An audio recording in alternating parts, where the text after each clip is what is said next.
Sasa Faisal Salum Feitoto Abdallah inawekwa cross, mwamuzi asimamisha mpambano. Kadi nyekundu kwa Faisal. Faisal Salum anaonyeshwa kadi nyekundu ya moja kwa moja.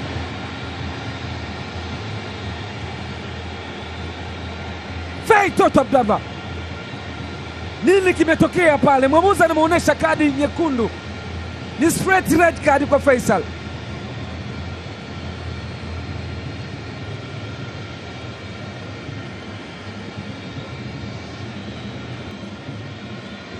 Feitoto anakwenda kwa mwamuzi kulalamika, nini kimetokea? Wachezaji wa Azam wamemzonga referee. Tazama katika engo ya picha hii, Faisal alihamaki, walikwenda kuwania mpira ule. Mwamuzi akatafsiri amefanya foul. Florent Ibenge waliondoka. Libase Geye alimzuia katika njia, Faisal akaenda kumpiga.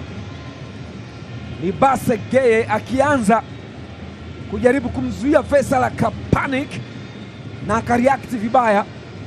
Mwamuzi kwa tafsiri yake akasema hii ni kadi